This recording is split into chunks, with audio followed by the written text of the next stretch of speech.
Bonsoir à toutes et à tous et bienvenue dans cette nouvelle édition du débrief. Cela fait 2 mois aujourd'hui, jour pour jour, que la résolution 2414 a été adoptée par le Conseil de sécurité de l'ONU. Changement de taille dans cette résolution, elle n'a été renouvelée cette fois que pour 6 mois au lieu d'une année comme avant et elle arrivera à expiration le 31 octobre 2018. Autre changement majeur, cette résolution appelle avec insistance à l'implication des États voisins qui, qu'on le veuille ou non, sont impliqués dans ce conflit qui dure maintenant depuis presque 43 ans. Et donc, en considération du timing désormais serré de l'envoyé personnel du secrétaire général de l'ONU, M. Horst Köhler, ce dernier effectue une tournée dans la région, une tournée qu'il a entamée en Algérie et il se trouve aujourd'hui même au Maroc. Nous en parlerons avec nos invités. En seconde partie, après la pause, nous allons voyager en Turquie où des élections présidentielles et législatives viennent de se tenir et de consacrer le président sortant et donc réélu, Recep Tayyip Erdogan, à la tête de l'État. Le président sortant est donc reconduit avec une constitution modifiée qui lui confère des attributions et des pouvoirs tout aussi grands qu'avant. L'homme est au pouvoir depuis 2002. Il a contribué à faire de la Turquie une puissance émergente, mais parfois, souvent, au détriment d'une approche démocratique telle que connue et reconnue à l'universel. Nous parlerons de ces deux thèmes avec nos invités. Colonel Hassan Saoud, vous êtes officier supérieur de la gendarmerie royale et membre chercheur de l'Institut royal des études stratégiques. Bonsoir mon colonel. Bonsoir. C'est Hassan Alaoui, vous êtes directeur et cofondateur de Maroc Diplomatique et du site maroc-diplomatique.net. Bonsoir messieurs, merci d'avoir été encore une fois avec nous et c'est certainement pas la dernière fois. Voici 2 jours donc, l'ancien président allemand Horst Köhler était en terre algérienne. Il y a rencontré le chef de la diplomatie Abdelkader Msahel et le premier ministre Ahmed Ouihia. Puis il s'est envolé vers Nouakchott où il a rencontré le président Mohamed Ould Abdelaziz et où doit se tenir dans les prochains jours le sommet de l'Union africaine. M. Köhler est aujourd'hui au Maroc pour une visite, dit-on, dans les provinces sahariennes, à Smara, à Dakhla et à Lyon. Il verra alors de ses propres yeux ce qui se passe dans la région. Colonel, on commence par vous. Avant d'entrer dans le vif du sujet, un petit rappel de cette résolution 2414. Quels sont les principaux éléments du texte que les Marocains avaient considérés, à raison d'ailleurs, comme étant à leur avantage pour la première fois depuis très longtemps. D'abord, ce deuxième round de tournée dans la région intervient dans un contexte un peu particulier et délicat dont il faut qu'ils se rendent compte. Et je rappelle, comme vous venez de me le demander, le contenu de la 2414 qui stipule évidemment la reconduite de la mission de la MINURSO jusqu'au 31 octobre, délai très court. Il préconise une solution politique, pragmatique, durable, basée sur un compromis. L'esprit de compromis et de bonne foi. Et de bonne foi. Évidemment, il exhorte les pays voisins, on en parlera peut-être, à s'impliquer davantage et apporter une contribution importante au processus et de s'impliquer davantage.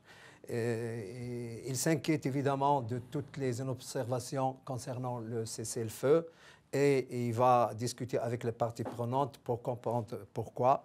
Et point important, il donne une injonction au Polisario de s'abstenir d'installer des fonctions administratives dans la zone tampon et évidemment de s'abstenir aussi de créer une modification sur l'équilibre de la région par le cessez-le-feu. Voilà en gros, et nous allons voir sur le terrain ce qu'il doit observer. Je note, comme vous l'avez dit, qu'en ce qui concerne le Maroc, il est aujourd'hui à Rabat, et puis il va aller dans les provinces sahariennes où il va visiter Lyon, Smara et Dakhla, chose très importante. Il est souhaitable qu'il s'enquiert de tout ce qu'a fait le Maroc pour le développement de cette région dans un esprit d'autonomie avancée, et donc qu'il s'en enquiert, et puis que les élus qui se sont déjà autodéterminés parlent avec lui pour qu'il sache où il en est. C'est très important. Alors Hassan Alaoui, c'est la 3e rencontre, on ne va pas dire tournée, c'est la 3e rencontre de Horst Köhler avec les partis, les voisins. La première avait eu lieu au 4e trimestre 2017. Vous avez rencontré les partis et les voisins qui sont aussi des partis. En passant, la 2e fois c'était à Berlin et à Lisbonne. Et il avait élargi ses concertations, ses consultations à l'Union européenne, à l'Union africaine, Conseil paix et sécurité de l'Union africaine, à la Suède, inexplicablement d'ailleurs. Et là, maintenant, c'est sa 3e rencontre avec les différents acteurs de ce conflit. Mais cette tournée, parce qu'il s'agit d'une tournée, intervient après la résolution 2414, comme vient de nous la rappeler le colonel Saoud. Alors, d'après vous, que serait le souhait, ou plutôt les attentes de Horst Köhler cette fois, sachant qu'il n'a plus que 4 mois pour établir son rapport et le soumettre au Conseil de sécurité qui devra renouveler ou pas, ou prendre une décision concernant cette affaire du Sahara? Alors moi, je voudrais apporter 2 ou 3 petites précisions. D'abord, 3 ou 4 jours avant son départ de New York pour se rendre dans la région, le porte-parole donc de M. Köhler a annoncé que l'objectif de cette mission serait d'approfondir sa connaissance du dossier. Cela me surprend quelque peu parce que ça fait quand même 1 an exactement que M. Köhler a été nommé par le secrétaire général des Nations Unies comme son envoyé spécial. Ça fait aussi un peu plus que 6 mois qu'il a accompli la première visite donc, dans la région, puisqu'il s'est rendu ici à l'automne dernier, n'est-ce pas? Et puis, il s'est rendu aussi, donc, comme vous dites, à la fin du mois de mars, où il a rencontré la délégation marocaine, dirigée à l'époque par M. Bourreta Ito. Et aujourd'hui, évidemment, c'est la 3e rencontre, c'est la 2e visite officielle donc, dans la région. Et il en est toujours donc à chercher la voie, à mon avis, pour comprendre un petit peu les arcanes de ce conflit qui lui échappe manifestement. Vous savez, lui, il est cartésien, il est allemand, il est très cartésien, très carré. Mais peut-être que les mauvaises fois et les manœuvres, il a de la peine à comprendre tout ça. Un ancien chef d'État de l'Allemagne, de la grande Allemagne. Il connaît tous les problèmes parce que son pays a vécu pratiquement la même chose. Je veux dire, la séparation en 2 entités. Et donc, il connaît tout ça. M. Köhler, néanmoins, maintenant, il est venu par souci de chercher une voie, donc, pour savoir aussi comment relancer les négociations. Quand je dis relancer les négociations, ça veut dire direct, entre guillemets, tout simplement, à la manière de son ancien prédécesseur qui s'appelle Peter van Walsum, qui, vous le savez, donc, a quitté en 2009 sur la pression des Deuxième moitié des années 2000. Parce que M. Walsum avait réussi le pari de réunir les partis à Manhasset, à New York. Et donc, on était pratiquement sur le point, n'est-ce pas, d'aboutir à quelque chose, en tout cas de tangible, par rapport à ce que M. James Baker faisait avant. Qui était une évolution avec Peter van Walsum qui avait dit que finalement l'indépendance était une solution non envisageable. C'est pour ça qu'il a payé de son poste d'ailleurs. C'est qu'en avril 2007, quand le Maroc a proposé son plan d'autonomie, il y avait eu l'adoption d'une résolution pertinente qui s'apparente un petit peu à ce que aujourd'hui le Conseil de sécurité a adopté et voté le 27 avril dernier, qui est effectivement donc le pragmatisme, le compromis, le sérieux, la bonne foi. Ce sont les termes entre autres. Et aujourd'hui, M. Köhler est obligé donc de s'en tenir à cette mission qui lui a été confiée par le Conseil de sécurité. Il n'y a pas d'autre. Il y a une feuille de route qui est tracée, il ne peut pas y échapper. Rien n'a été dit sur les droits de l'homme en Algérie après la visite de... On en viendra, il y a beaucoup. De toute façon, la résolution, c'est un spectre de détails, n'est-ce pas, qui impose à l'émissaire de s'en tenir un petit peu, si vous voulez, à l'esprit de la résolution pertinente des Nations Unies.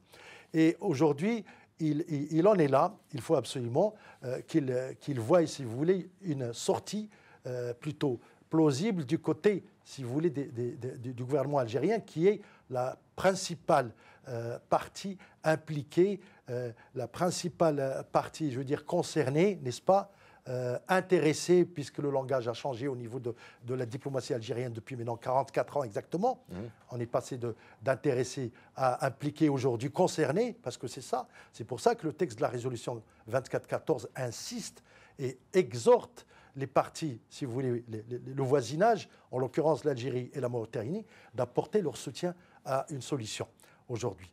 Et donc, l'arrivée de M. Köhler tombe à point nommé, tout simplement parce qu'il ne va faire que vérifier un petit peu, si vous voulez, pardonnez-moi, la véracité de ces dispositions et le fait qu'il se rende aussi à Laayoune, Asmara. La réalité sur le terrain. Asmara et je termine, Asmara et à Dakhla, c'est aussi constater de visu, n'est-ce pas?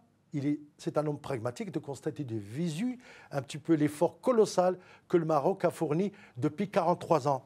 Et le dernier effort qui est colossal aussi, c'est les 77 milliards de dirhams que Sa Majesté a débloqué, n'est-ce pas, pour le développement du Sahara, et qui s'ajoute à des milliards et des milliards encore qui a qui été sont fait là depuis le début du 43 ans. conflit. C'est des infrastructures, c'est des hôpitaux, c'est des écoles, c'est toute une, j'allais dire, une configuration exceptionnelle, n'est-ce pas, un effort colossal et considérable. On n'oublie pas Et donc, que Horst Köhler était président et directeur C'est général un du économiste. FMI et de la Banque européenne de Voilà. développement. Et donc, c'est Il quelqu'un d'économiste et qui voit ça selon Il l'approche. va constater du visu et en principe, hein, souhaitons-le, il va se rendre à l'évidence que ce n'est pas du tout une partie de récréation, une partie facile. C'est un enjeu stratégique, politique pour le Maroc. Voilà. Alors, on reste en Algérie. Colonel Saoud, il y était, donc, M. Horst Köhler. Il a rencontré le ministre des Affaires étrangères, Abdelkader Msahel. Il a rencontré le Premier ministre, Ahmed Yahya. Il n'a pas rencontré le chef de l'État, Abdelaziz Bouteflika, qui est fatigué, comme on le sait. Bon, on parle d'un 5e mandat, mais c'est une autre histoire. Alors, est-ce que vous avez quelque chose à ajouter sur ce qui s'est passé en Algérie? Et surtout, pourquoi avoir commencé par l'Algérie? Vous savez, à Dans mon humble avis... excusez-moi, dans l'ordre, c'est Algérie, Mauritanie, les séparatistes dans les camps à Tindouf, et il termine par, last but not least, comme on dit, par le Maroc. Je pense que c'est une excellente chose parce que le gros de notre problème réside ici. Et donc, l'ordre... Ici, c'est-à-dire Alger. Non, c'est sur le Sahara marocain qu'il y a beaucoup de choses à faire. Et je pense que dans son calendrier, il cadre avec son intérêt pour la région. Vous savez, l'ordre, à mon humble avis, nous intéresse beaucoup moins que le calendrier lui-même. Vous savez, le représentant personnel ou spécial pour le Sahara marocain a été dans les camps de Tindouf en même temps que se déroulaient des manifs, réprimés dans la violence. Ça, il doit en tenir compte en ce qui concerne le volet des droits de l'homme. On va y arriver tout à l'heure, oui. Oui. Et donc, ce voyage en Algérie et en Mauritanie, où il n'y a pas eu de déclaration, il faut qu'on en sache davantage parce que c'est important. Il n'y a pas eu de déclaration dans les deux pays ou seulement en Mauritanie? En Mauritanie. En Algérie, ils ont dit quoi? En Algérie, il y a une presse qui parle d'une espèce de contribution algérienne sous un statut particulier d'observateur. Là, il faut qu'ils revisent leur copie. On ne peut pas se targuer d'être un élément conservateur quand on arme, quand on soutient et quand on dirige stratégiquement et politiquement un mouvement séparatiste. Excusez-moi, il s'est passé dernièrement un rapprochement entre le Parlement algérien et ce qu'on appelle le Parlement Polisario? Exactement, c'était le 26. Et à cette occasion, et ce n'est pas un hasard du calendrier, c'était le 26, donc c'est étudié. C'est-à-dire hier. Et exactement, et dans lequel le président de l'Assemblée nationale, M. Bouhadja, réitère la position constante de l'Algérie sur le conflit. Et en plus, il est en train de raffermir, soi-disant, les institutions étatiques soi-disant de l'État fantoche sahraoui. Nous ne sommes pas dans un statut d'observateur, nous sommes dans un acteur important qui doit être à la table des négociations. Alors, attendez, colonel, expliquez-moi un peu cette logique. Si j'ai bien compris, il y a une réunion entre les deux assemblées, donc le Parlement algérien et l'institution donc du Polisario qui s'appelle Parlement, et il y a une sorte de fusion qui a été faite, et ça, c'était donc pendant la tournée de l'envoyé spécial, de l'envoyé personnel du secrétaire général de l'ONU. Quel est le message qu'on veut faire passer alors qu'on dit que nous ne sommes pas partis? Nous sommes simplement des soutiens, des aides, selon les grands principes de l'autodétermination des peuples, etc. Comment vous pouvez expliquer ça? Est-ce qu'il y a une logique là-dedans? Il y a une perturbation algérienne concernant ce processus. Ils ne savent pas sur quel pied danser. Voilà, quand vous entendez le ministre des Affaires étrangères, M. Msahel, dire que nous sommes neutres, on n'est pas impliqué dans le processus et que parallèlement, il y a des institutions parlementaires, entre guillemets, qui se réunissent et qui renforcent leurs institutions, et puis un appui clair, parce que c'est quand même une Assemblée nationale, nous sommes dans une contradiction stratégique flagrante qui mérite une clarification. Alors, résultat, où l'Algérie était une partie prenante qui a été invitée dans la résolution 2414 à s'impliquer davantage, à plus de contributions, mais pas pas un État observateur. Il n'est pas question que l'Algérie soit un acteur observateur dans ce conflit-là. Et c'est, en résumé, essentiellement un conflit algéro-marocain qui doit être regardé. Je crois que les choses sont en train de se clarifier. Hassan Alaoui, le colonel, il faisait allusion. Dernièrement, il y a eu des troubles assez sérieux, violents à Tindouf. Et il y a même des images qui ont circulé et des jeunes gens qui disaient que voilà, on est rentré dans le siège du Polisario, dans le siège du secrétaire général. Et comment ça se passe alors qu'il y a une tournée maintenant de l'envoyé? Bon, bien entendu, rien n'est dû au hasard. Si les manifestants ont fait ça, c'est parce qu'ils voulaient transmettre un message. Est-ce que vous pensez que ça a influé sur la visite aussi bien à Alger qu'à Tindouf 2-3 jours après? Moi, je vais reprendre juste un fait, hein, un fait qui vient de survenir il y a quelques semaines, peut-être un peu moins. C'est l'histoire du bagne de Dhiba, qui existe dans les Tindouf al-Hamada et tout ça, donc, où il y a eu un jeune Sahraoui qui est mort tout simplement d'une mort mystérieuse qu'on n'explique pas, n'est-ce pas? Et ce garçon, il s'appelle Brahim, je vais trouver son nom, je l'ai ici, donc Brahim Ould Brita. Et évidemment, tout de suite après ça, il y a eu ce qu'on appelle une vague de protestation. Hein. En fait, on l'a enterré sans autopsie et la famille conteste les causes du décès qui ont été officiellement annoncées. Tout simplement parce qu'il faisait partie de cette jeunesse qui contestait justement le système ou le pouvoir des membres du Polisario. Et c'est un signe annonciateur des troubles, je veux dire du malaise, plus que ça, qui aujourd'hui gagne depuis quelque temps les camps de Tindouf, où évidemment la seule réponse fournie par le Polisario, c'est la répression féroce, n'est-ce pas? Ils ont tiré les tirs de sommation en l'air. Ils ont tiré. Donc il y a des troubles manifestement qui sont, dont les échos sont arrivés et jusqu'ici et ailleurs. Mais il y a surtout ce phénomène d'évasion, si vous voulez, des gens qui faussent un petit peu la vigilance sur les miradors du Polisario, comme on dit, et qui quittent pour rejoindre le Maroc. Il y en a beaucoup de plus en plus, n'est-ce pas? Et qui racontent. Ce sont des camps fermés à Tindouf, ce sont des camps grillagés. C'est des miradors, mais ils arrivent quand même, comme ça, ils arrivent à échapper. Hein? C'est des séquestrés. Ils arrivent, c'est des séquestrés, ce n'est pas des réfugiés. Je rectifie, c'est important. Parce que de toute façon, il faut revenir à l'histoire. En 1975, quand Feu Hassan II avait engagé, annoncé la marche verte, l'armée algérienne, la ANL ou comment elle s'appelle, elle était déjà dans les parages. Parce que Boumedienne, méfiant comme il était, hein, tout au respect qu'on lui doit, parce qu'il est mort, mais il avait ordonné à l'armée algérienne de se concentrer autour de l'Aïeun. C'était encore à l'époque, il y avait l'armée espagnole, tertio de l'armée espagnole, et donc l'armée algérienne était là. Quand la marche verte a eu lieu, et s'est arrêtée le 9 novembre 1975, avec le succès que l'on connaît, et évidemment, Boumedienne est rentré dans une rage terrible. On en parlait la semaine dernière, il y a 15 jours. Et il n'a jamais pardonné à Feu Hassan II cette épopée, ce succès politique, militaire et diplomatique, n'est-ce pas? Parce que l'organisation était telle qu'on ne pouvait imaginer ce génie qu'avec Feu Hassan II. Donc c'était là où ils avaient construit leur camp, leur barbelés, qu'ils avaient enfermé les gens à l'intérieur, avec les prisonniers marocains d'ailleurs? En se retirant du territoire donc marocain qui était le Sahara, l'armée algérienne, dans 6 fourgons, avait conduit de force des groupuscules de jeunes de la population de l'Aïeun et tout ça qui étaient encore là.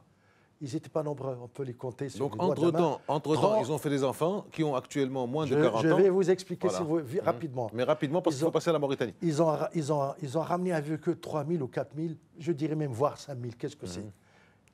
À Tindouf. Pourquoi?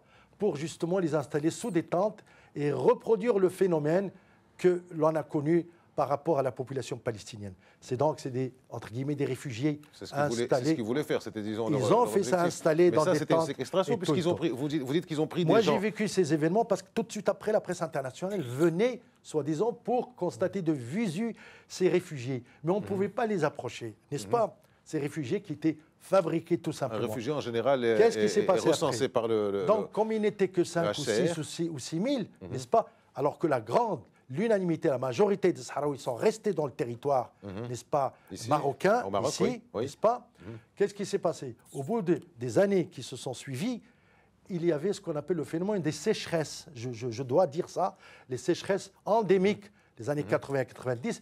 Et on est allé, c'est-à-dire l'armée algérienne, dans le désert, est allé ramasser, si vous voulez, les Tchadiens, les Mauritaniens, les Nigériens qui fuyaient cette sécheresse, et on les ramenait dans les camps, n'est-ce pas? Et puis on faisait, donc on grossissait les rangs de ce qu'on appelait le peuple sahraoui. Et quand c'est pour ça d'ailleurs qu'il n'y a pas de. quand c'est le pour ça qu'il y a pas de HCR a recensement. demandé, le HCR des Nations Unies, M. Guterres en était le patron, Oui. a demandé De 2005 à 2015, oui. à authentifier ces Sahraouis. L'Algérie n'a jamais accepté. Jusqu'à présent, il n'accepte pas l'authentification ou l'enregistrement. On a mordu un petit peu sur Voilà. le temps, mais le rappel historique il fallait que je était, dise ça. était important. Simplement. Colonel, on va passer rapidement à la Mauritanie parce que M. Horskoller y est resté il est passé assez rapidement aussi. Qu'est-ce qu'on peut attendre des Mauritaniens, sachant que depuis 9 ans, depuis que le président Mohamed El-Aziz est là, on ne peut pas dire qu'ils soient véritablement des soutiens de la position marocaine. Et puis dernièrement, il y a un an et quelques, on a vu Brahim Ghali, le chef du Polisario, prendre la pause devant une plage qui ne pouvait être une plage mauritanienne. Donc que peut-on attendre des Mauritaniens? Surtout qu'il n'y a pas eu, comme vous le dites depuis tout à l'heure, il n'y a pas eu de communiqué, il n'y a pas eu de déclaration. Il n'y a rien. Il est venu, il a rencontré le président, il est parti. La Mauritanie est un pays, est notre voisin du Sud avec lequel on a une grande histoire et on a beaucoup plus de choses qui nous lient que des choses qui nous séparent. Maintenant, pourquoi il y est allé? Eh bien parce que c'est un État voisin et un État voisin particulier aussi. Il est dans la problématique parce que, évidemment, quand on voit des incursions du Polisario dans ce territoire-là, on se demande si, comme ils disent, une neutralité active, dont je ne connais pas l'explication, il faudrait... C'est les Mauritaniens qui disent ça? Ben, ils l'ont dit à chaque fois, ils ont dit une neutralité active. Une neutralité active, ça veut dire d'abord... Je ne connais pas l'explication malheureusement, mais une neutralité veut dire aussi exécuter ses missions régaliennes concernant des incursions sur le territoire. C'est un acte de souveraineté. Et ça, la Mauritanie doit en être consciente. Et puis, à partir de là, il faut que ce pays-là, voisin, contribue positivement à une solution durable, parce qu'ils sont aussi concernés. Et le factuel que vous évoquez est quand même une transgression à une neutralité. Il est inadmissible dans une situation de cessez-le-feu que le soi-disant chef du Polisario vienne faire des parades photographiées avec de la publicité ridicule et que la Mauritanie ne réagisse pas. Je pense qu'il faudrait que la Mauritanie prenne ses responsabilités et participe à la solution globale des conflits en tenant compte évidemment des intérêts et puis en n'étant pas dans un suivisme qui ne signifie pas grand-chose. Et le fait, rapidement, Hassan Alaoui, rapidement, je voudrais juste très rapidement. à ce que dit mon colonel, c'est que la Mauritanie, comme il a dit, c'est une partie prenante. C'est quand même un pays signataire des accords de Madrid le 14 novembre 1975. Le fameux accord tripartite de Madrid, c'était le Maroc, n'est-ce pas, l'Espagne et la Mauritanie.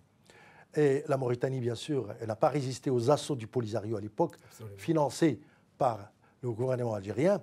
Et donc, le 14 novembre, un petit peu, 1979, elle s'est retirée, n'est-ce pas? Elle s'est retirée du jeu. Et tout de suite, le Polisario a tenté, avec le soutien militaire algérien, d'occuper, si vous voulez, ce qu'on appelle Oued Dahab, la région de Oued Dahab, c'est-à-dire tout ce sud qui était revenu par accord tripartite à la Mauritanie.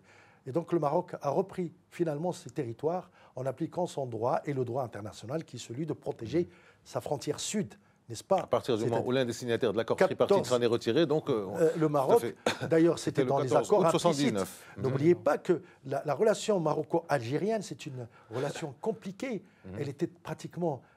c'était désespérant parce qu'en 1975, encore une fois, le président Boumedienne avait convoqué Mokhtar Ould Dadda à Béchar, Ils ont passé une journée agitée, l'une des plus agitées que le président mauritanien Mokhtar Ould Daddah a décrite dans un livre où il le menaçait. Aujourd'hui, c'est le toujours en président regardant l'histoire qu'on peut Mohamed voir le présent et Abdelaziz, l'avenir. qui a fait ses études quand même à Meknès, qui est aussi marocain, n'est-ce pas, je crois, hein, si je ne me trompe. Oui. N'est-ce pas, mon colonel? Oui. Abdelaziz Morakouchi, comme l'appelait Feu Hassan II. Je le comprends finalement, parce que c'est une position absolument structurellement délicate, parce qu'il a la pression et la menace algérienne, constante, de toute façon, directe ou indirecte, Oui. et puis il a aussi, si vous voulez, la relation... La pression par milices du Polisario interposé qui sont armés par les Algériens qui vont attaquer. Avec le Maroc. Et c'est Nouadhibou, et c'est les mines, et c'est les installations, mais et c'est le port. normalement, je ne veux pas exagérer, mais la Mauritanie, c'est un pays frère, n'est-ce pas? Et il faut simplement... Comme les Algériens, s'ils veulent arranger... Alors, je suis désolé de vous interrompre. L'envoyé personnel est aujourd'hui donc au Maroc. Il va rencontrer le chef du gouvernement et il a déjà rencontré le chef de la diplomatie. Mais nous en parlerons juste après quelques minutes de pause. À tout de suite. Rebonsoir mesdames et messieurs, nous reprenons la seconde partie de notre émission Le Débrief. Nous débattions avec nos invités dans la première partie sur l'actuelle tournée de M. Horst Köhler, l'envoyé personnel du secrétaire général de l'ONU au Sahara, qui se trouve actuellement en Afrique du Nord et plus précisément aujourd'hui au Maroc. Pour celles et ceux qui nous rejoignent, nous en débattons avec Hassan Alaoui, qui est le directeur et cofondateur du mensuel Maroc Diplomatique et du site éponyme maroc-diplomatique.net, et colonel Saoud, officier supérieur de la gendarmerie royale et membre chercheur de l'Institut royal des études stratégiques. Juste avant la pause, je parlais donc de la présence de M. Horst Köhler ici dans nos murs, à Rabat, où il a rencontré le chef du gouvernement et le ministre des Affaires étrangères. Alors pourquoi après il ira au Sahara, dans les provinces sahariennes, pourquoi ce qui lui est autorisé avait été refusé à Christopher Ross? Qu'est-ce qu'il verra? Essentiellement, je pense, économie et droits de l'homme, mais avec plus de précision. Il ira faire quoi dans les provinces sahariennes? Il a fait montre de beaucoup plus de neutralité. Il a quand même une attitude digne d'un représentant spécial sur un conflit, c'est important. Et donc, pour nous, d'abord, il ira à Laayoune et certainement, il va voir la Minurso. C'est normal. Nous en attendions qu'il s'enquiert de rapport concernant une situation après sa première visite. Est-ce que le statu quo a été respecté? Est-ce que les installations administratives et militaires ont été démantelées conformément aux injonctions des Nations Unies? Est-ce que la zone tampon a été évacuée? Je pense que c'est des éléments importants parce qu'il doit avoir une situation claire sur le terrain.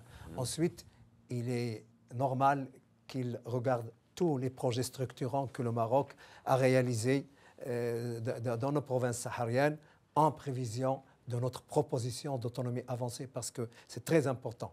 Et puis... Rappelons-le, c'est quand même 8 milliards de dollars. 8 milliards de dollars, c'est pour rendre ce territoire... dont plus de la moitié ont été engagés d'ailleurs. Absolument, engagés à plus de 50%, et donc c'est pour la viabilité. Et puis, les élus locaux, les présidents de région, sont une partie prenante dans ce que nous appelons, nous, notre autodétermination. Ils sont dans un processus électoral global et donc ils doivent être entendus. Et puis, certainement qu'il doit avoir une vision objective de tout ce qui se passe sur ce terrain-là parce que ça conditionnera la suite des événements. Maintenant, si vous permettez, rapidement. La résolution dont la participation des parties prenantes doit donner un statut clair aux deux pays. Un statut d'observateur pour l'Algérie est inadmissible.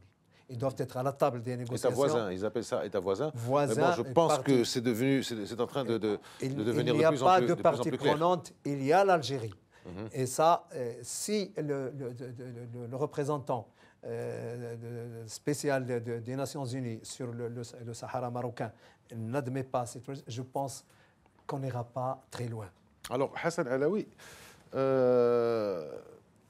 on en parlait en première partie, les tournées étaient élargies dans l'espace ou dans la géographie et même dans les intervenants. Et là, on constate que l'envoyé personnel du secrétaire général est à Alger, Mauritanie. Il a été voir les camps de Tindouf, les séparatistes qu'il y a dans les camps de Tindouf, et il est au Maroc. Cette fois, donc, il limite, si vous voulez, ses contacts à ce qui a été expressément dit dans la résolution 2414, c'est-à-dire c'est l'ONU et rien que l'ONU. Alors, la raison, d'après vous, est-ce que c'est une question de temps, puisque le temps presse, puisque le renouvellement ou le non-renouvellement sera pour la fin octobre? Est-ce que c'est parce qu'il veut mieux comprendre, comme vous l'avez dit tout à l'heure, pourquoi cette fois, justement, il ne va pas élargir? Il voit l'Algérie, la Mauritanie, qui sont les États voisins et les États partis aussi, des États partis, et ça s'arrête là. D'après vous, quelle est votre lecture sur le fait qu'il reste que sur ces quatre... Herr Köhler, n'est-ce pas, a compris les enjeux véritables. C'est-à-dire, en fait, le problème est triangulaire à la limite.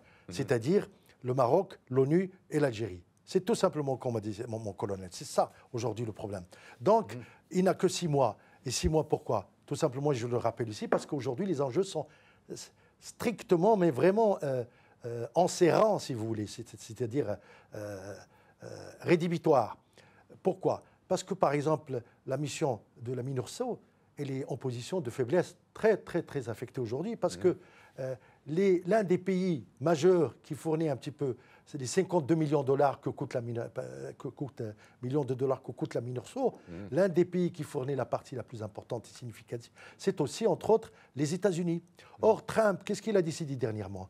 Il a tout simplement décidé de se retirer de toutes les crises régionales, que ce soit en Syrie, en Afghanistan, je veux dire, bien sûr, au Moyen-Orient. Et donc, son représentant personnel était à la conférence de début de semaine à Marrakech. Et ça, parce que c'est simplement sur la sécurité et le terrorisme. Donc il ne va pas retirer. Non, il ne va pas retirer, mais ça... Ils sont concernés directement. Mais c'est autre chose, ils déplacent leur analyse. Mais fournir comme ça une aide directe, ce n'est plus comme ça. Ils révisent leur position. Donc il y a ce facteur. Et il y a aussi le fait que la communauté internationale, et de plus en plus, ça fait 1 an qu'on entend ça, on a assez, je veux dire, de ce conflit qui perdure depuis 43 ans. C'est un conflit, on comprend maintenant que c'est un conflit artificiel. Alors, dans le même ordre d'idée, colonel Saoud, on a glissé sur ça rapidement tout à l'heure. Il y a le 31e sommet de l'Union africaine qui va se tenir à Nouakchott dans quelques jours. Que ce soit dans les 4 points développés par le roi Mohamed VI dans son discours du 6 novembre ou dans la résolution 2414, c'est l'ONU et rien que l'ONU. Mais il y a la fameuse décision 653 dont nos adversaires algériens se rengorgent en disant que l'Union africaine va s'impliquer. Qu'est-ce qu'il en est et comment va se dérouler ça? Qu'est-ce qu'il en est déjà de cette décision 653? Comment ça va se dérouler, sachant que le Maroc est actuellement membre du fameux Conseil paix et sécurité dirigé par notre ami algérien Ismaël Chergui et qui était à la manœuvre pour tout ce qui était contre la résolution de ce conflit. Vous me permettez évidemment de rappeler les 4 points importants dans le discours royal du 6 novembre dernier. Allez-y assez rapidement, s'il vous plaît, parce qu'on a un voyage à faire à Ankara. Ligne rouge, souveraineté et intégrité territoriale. L'ONU reste exclusivement détentrice de dossiers, pas définition des processus et donc des acteurs. Des acteurs, c'est-à-dire les Algériens. Pas d'élargissement. Nous avons beaucoup acquis dans ce processus. Le sommet de Nouakchott n'a pas à s'occuper de ce dossier-là et on se félicite que l'Union africaine dise qu'il soutient les efforts des Nations Unies pour le règlement de ce conflit. Il n'y a pas une concomitance entre les dates, entre la visite d'Horst Köhler et le sommet? En géopolitique... Contrairement à ce qu'on disait tout à l'heure, là il y a une logique, contrairement à la fusion dont on parlait entre les parlements. Mais la date du sommet était fixée quand même il y a 1 an. C'était fixé avant. Il y a 1 an. C'est un sommet annuel. Et donc la visite est venue se greffer sur le sommet. Oui, quand je parle de concomitance, c'est dans un côté comme de l'autre. Ça peut être du côté de l'ONU. Par contre, quelques voix s'expriment pour dire que M. Moussa Faki, tout ça, s'apprêtait à... Le président de la Commission de l'Union africaine. À présenter un rapport sur le Sahara. Ça, par contre, c'est ça l'élément nouveau qu'il faut effectivement que le Maroc a récusé, n'est-ce pas? C'est-à-dire, expliquez mieux ça. Monsieur Faki, on lui prête l'intention de préparer un rapport sur le Sahara qu'il va présenter au sommet, n'est-ce pas? Et c'est une chose, effectivement que le Maroc récuse, ne peut pas accepter, parce que justement, ce n'est plus du ressort de l'Union africaine le problème du Sahara. Si c'est un rapport qui dit que l'UA soutient l'ONU, ben c'est bon. D'accord. Mais si c'est pour... Oui, mais pour déplacer le problème à l'UA comme faisaient les Algériens pendant des années. Avec l'ancien président Joachim Chergui. Faire un rapport. Joachim Chassinot qui était absolument hostile, qui était l'homme de main de M. Chergui. Voilà. C'est tout. Un rapport signifie que vous avez fait des prospections territoriales pour vous enquérir de la situation. Or, l'Union africaine n'a jamais mis les pieds ici, et donc je ne vois pas l'utilité de ce rapport sur lequel, si la résolution est claire, elle est claire, et puis on n'en discute plus. Il n'est plus du ressort de l'Union africaine d'en parler ou de s'en saisir. Voilà. Il n'y a plus de manœuvre dilatoire. Voilà le langage. Est-ce que vous pensez que ce qui s'est passé maintenant, c'est en train de se passer actuellement, même au niveau de l'Union africaine, que ces gens-là, si on reprend les termes de la résolution 2414, sur le fait qu'ils sont en train, que le Polisario est en train de changer le statut de la zone à l'est du dispositif de sécurité, est-ce que vous ne pensez pas que tout ça, mais rapidement s'il vous plaît tous les deux, vous ne pensez pas que ça va influer même dans le cas où l'Union africaine voudrait s'immiscer, même? La résolution... Parce que la résolution est claire. Elle dit qu'il faut qu'il se retire. Elle est interdite. En termes de droit international, c'est le niveau suprême juridique. Ce qu'on appelle administrative et militaire à l'est de, si vous voulez, ce qu'on appelle la zone tampon. Ça a été explicitement exprimé dans cette résolution. Vous pouvez la lire. D'autant plus que c'est une violation. Le Conseil de sécurité, excusez-moi, se dit préoccupé par la présence du Front Polisario dans la zone tampon de Guelgarat et demande son retrait immédiat. Et se dit préoccupé par le fait que le Front Polisario a annoncé qu'il prévoyait de déplacer des fonctions administratives à Bir el-Hello et lui demande de s'abstenir de se livrer à de tels actes déstabilisateurs. Il a organisé des événements officiels à Tifaliti il y a un mois. C'est relever le torse et tout ça, par exemple, n'est-ce pas? Le 26 septembre 1991, il y a eu un accord, il veut le confirmer, monsieur, un accord politique et militaire qui s'appelle le cessez-le-feu, où déjà l'ONU exhortait les séparatistes de ne pas franchir l'infranchissable, à savoir cette frontière qui a été, entre guillemets, qui a été tracée donc, entre la zone tampon et la frontière marocaine. Parce que rien n'empêche l'armée marocaine d'appliquer ce qu'on appelle le droit de suite déjà. Mais le Maroc s'est prêté au jeu des Nations Unies. Donc, il a confié le dossier aux Nations Unies, c'est terminé. Maintenant, aujourd'hui, on est en train, ce sont des avatars, si vous voulez, des violations du Polisario poussées par le gouvernement algérien. Pour résumer les choses et passer à la deuxième partie, en gros, nous avons une Algérie qui est dans une position assez particulière puisqu'elle fusionne ses institutions avec celles du Polisario. Nous avons un Polisario qui est en train de ne absolument pas respecter les injonctions, parce que ce sont des injonctions de l'ONU. Une Mauritanie qui reçoit un sommet qui est parti neutre activement, enfin on n'a pas vraiment compris. Et au niveau du Maroc, donc un respect des demandes de l'ONU et surtout des investissements en masse. On va attendre donc M. Hurst-Kohler voit tout ça de ses propres yeux et on va attendre avec une certaine impatience son rapport. On termine sur ce sujet et on prend l'avion pour aller en Turquie. Alors la Turquie donc a connu des élections générales dimanche dernier, une présidentielle et des législatives. Ces élections interviennent après un changement de constitution conférant de larges pouvoirs au président, contrairement à avant, quand c'était le Premier ministre qui tenait vraiment les rênes. Une constitution qui semble avoir été taillée à la mesure du président Recep Tayyip Erdogan et au final, ce dernier a été réélu au premier tour avec 52% des voix et sa coalition a obtenu la majorité absolue. Sa coalition, c'est-à-dire son parti, l'AKP, avec 290 sièges et ses alliés nationalistes qui en ont eu 49. Alors, colonel Saoud, pouvez-vous nous rappeler d'abord le parcours de M. Erdogan depuis 2002 où il dirige la Turquie? Cet homme politique est un natif de 1954 et il est cofondateur... 63 ans. 63 ans, il est du Parti de la Justice et du Développement. Il se dit d'une famille modeste. Et puis, chose très importante, l'éducation religieuse a structuré sa vie. À 16 ans, il était déjà adjoint d'un imam à 16 ans. Il était précurseur, lui. Et oui, et il faisait des oraisons funèbres. Et puis, mais la date marqueur, à mon avis, de son éclosion, c'était 1994. Et bien avant, quand il était dans la jeunesse de Stambouli de son parti. Et puis, 1994, évidemment, il était élu président de la municipalité d'Istanbul. Maire d'Istanbul, c'est là où il a pris son envol.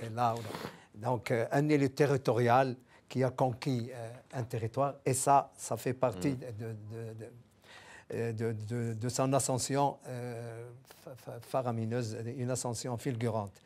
Évidemment, en 1994, il est élu maire et puis il perd son mandat.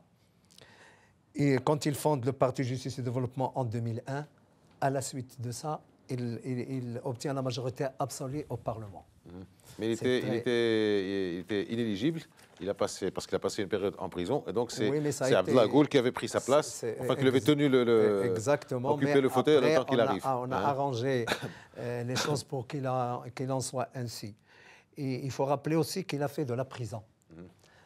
10 mois de prison pour avoir prononcé un poème dans lequel il disait, entre autres, que les minarets seront nos fusils, les coupoles seront nos... Oui, dans un pays laïque où l'armée veille à la laïcité, c'est un peu compliqué. Et oui, et nos soldats seront les croyants, et donc c'était une atteinte à la Constitution, à la laïcité. Et à la laïcité. Bien sûr, laissé par Atatürk majorité presque absolue, 100 ans maintenant.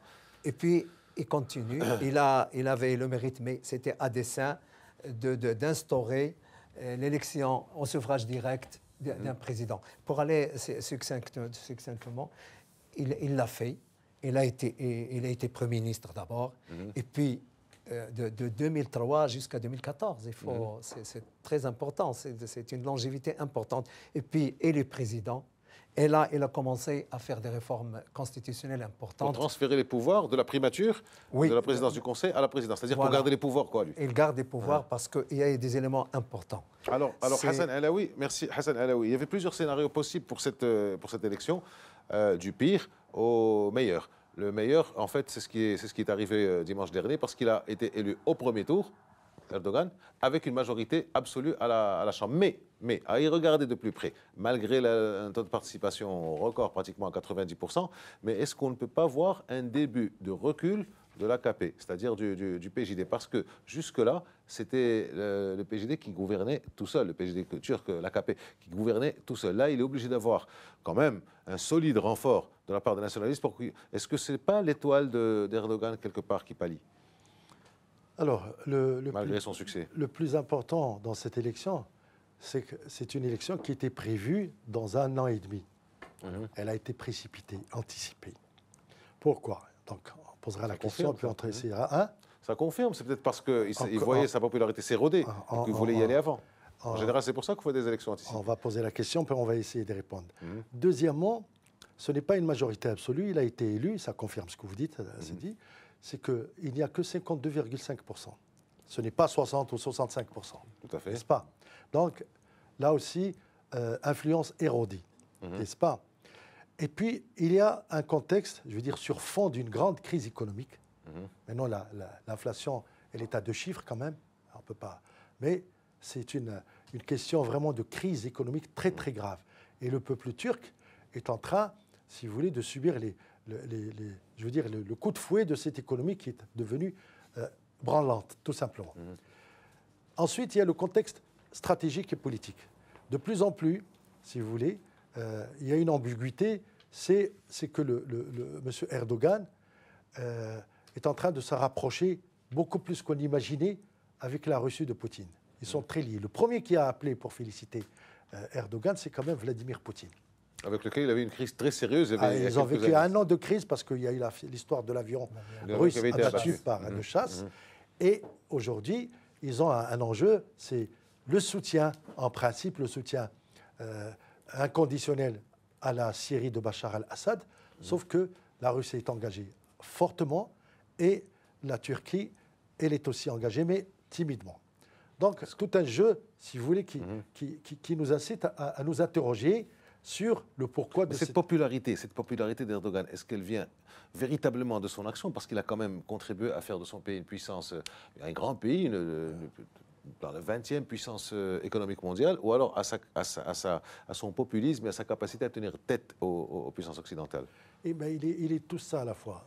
C'est un monsieur qui travaille, il est ambitieux, n'est-ce pas? Bon tribun. moi, je ne peux rien lui reprocher. Quoique, excusez-moi, dans cette dernière campagne, il est apparu fatigué, un peu épuisé. C'est ce que dit la presse, mais fatigué on comme ça, parce vu. qu'il a pris il n'avait pas le punch. Il vient de rebondir après, après avoir échappé, si vous voulez, au massacre que prédisaient certains journalistes. Parce qu'en fait, cette élection, on ne la doit pas uniquement, exclusivement à M. Erdogan, on la doit aussi, en partie, à ses alliés qui sont quand même l'extrême droite. Il ne faut pas l'oublier. Nationaliste, oui, du HCP, du MHP. Le MHP. D'accord. Et donc, si vous voulez, ça nous laisse sur notre faim. Qu'est-ce qui se serait passé s'il n'y avait pas cette alliance, tout simplement. Aujourd'hui, ça va changer le visage. D'abord, ça change le visage du pouvoir en Turquie parce qu'il n'y aura plus de Premier ministre. Ce que moi je regrette, parce que c'est quand même M. Erdogan, tout présidentialiste qu'il est, il ne peut pas tout régler. Il y a quand même une certaine gestion qu'il faut confier, qu'il faut déléguer. C'est comme le régime présidentiel. C'est comme en France, où il y a un Premier ministre, où il y a un chef de l'État, et puis il travaille d'un commun accord. Mais il y a un Premier ministre, vous venez de dire. Là, c'est une conception bonapartiste, si vous voulez, excusez-moi, du pouvoir. N'est-ce pas? Ce que vous voulez dire, en fait, c'est qu'il va y avoir une concentration du pouvoir et pas tellement d'efficacité. Tout à fait. OK, mais au-delà de ça, colonel Saoud, ce qui est encore plus inquiétant, c'est ce clivage de la société turque. On voit un taux de participation de 90% pratiquement, c'est-à-dire que tout le monde est sur le pont. Oui. Vous avez des alliés et des partisans de Erdogan, d'un côté, et puis vous avez de l'autre une opposition particulièrement vigoureuse. Est-ce que ça ne met pas en danger une stabilité et le socle social de ce pays? Non, je pense que toutes les réformes qu'il a faites, il les a faites en connaissance de cause. Nous sommes dans un régime désormais présidentiel, avec un vice-président et pas de Premier ministre, comme l'a dit Si Hassan. Il faut revenir un peu en arrière. Vous savez, qu'est-ce qui a structuré cette dérive autoritaire d'Erdogan? C'est Gülen. Très important. C'est le coup d'État de 2016. Et c'est les événements du Proche-Orient. Tout ça a fait qu'ils ont structuré toute cette dérive autoritaire. Et la réforme est dure. Et évidemment, il a toujours été autoritaire et ça a quand même réussi à son économie. Oui, mais vous savez que quand vous laminez la presse, vous excluez beaucoup de fonctionnaires de l'État. Vous mettez des militaires en prison. Il y a une chasse aux sorcières très importante et une dégoulinisation de l'administration. Ça, c'est un dégoulinisation, c'est-à-dire enlever les partisans de Gül. C'est un néologisme que vous utilisez. Oui. Pour lui, Gülen est une ligne rouge. Et d'ailleurs, pourquoi il est en déphasage avec les États-Unis, c'est précisément à cause de Gülen. Puis vous avez la réforme. C'est en fait des faits, c'est une habitude chez lui. C'est des faits de tous ses anciens partisans ou mentors. Mentor, c'est Fethullah Gülen. Partisan, c'est Abdullah Gül. C'est l'ancien ministre des Affaires étrangères. C'est une habitude chez lui. Faire le vide autour de lui. Voilà. Il y a une chose importante, c'est la réforme de la justice. Vous savez que sur 12 juges, il en désigne 7. Et les autres 5 restent au Parlement qui lui est complètement dévoué. Et donc là, il y a une crise de séparation de pouvoir et cette dérive autoritaire ajoutée à une économie essoufflée. Je ne sais pas si l'augure de beaux jours après, mais je pense que lui aussi, il doit être fatigué. C'est ce qu'on dit. Hassan Alaoui n'est pas très convaincu, mais c'est ce qu'on dit. Alors, si vous me permettez, on termine avec Hassan Alaoui. Donc, finalement, ce qui a fait son succès est en train de reculer, c'est-à-dire une économie florissante qui devient essoufflée, une inflation maîtrisée qui devient à 2 chiffres, une laïcité qui était véritablement la chose la plus importante chez les Turcs, de quelque bord soit-il, qui est en train d'être rogné, un autoritarisme. Est-ce que vous pensez que c'est le dernier mandat de ce président? Moi, je crois que oui. Ne serait-ce qu'avec l'âge. Il a quand même 64 ou 65 ans. N'est-ce pas? Et puis, il y a surtout aujourd'hui les événements régionaux. Ils vont beaucoup, j'allais dire, précipiter un petit peu l'engagement de la Turquie dans un conflit qui est en train de perdurer, qui est dans un changement total où il va falloir Donc, beaucoup de discernement à M. Erdogan, qui est très populaire, bien sûr, par rapport à son peuple. Mais il y a les enjeux extérieurs qui sont très importants. Et ce sont justement toute l'histoire où il n'a pas, on ne sait pas sa position entre l'Iran et l'Arabie saoudite, qui sont en train de s'envenimer, le contexte régional aussi. Donc, tout le déplacement, si vous voulez, des problématiques un petit peu qui vont quand même affecter la Turquie, parce que la Turquie ne peut pas rester, je veux dire, neutre. C'est fini pour aujourd'hui. Merci à vous deux d'avoir été avec nous et pour vos interventions. Merci à vous toutes et à vous tous de nous avoir accompagnés tout au long de cette émission. Nous vous donnons rendez-vous la semaine prochaine pour une autre édition du débrief. D'ici là, portez-vous bien, restez sur Medi 1 TV. L'information et le divertissement continuent. Merci et bonne soirée.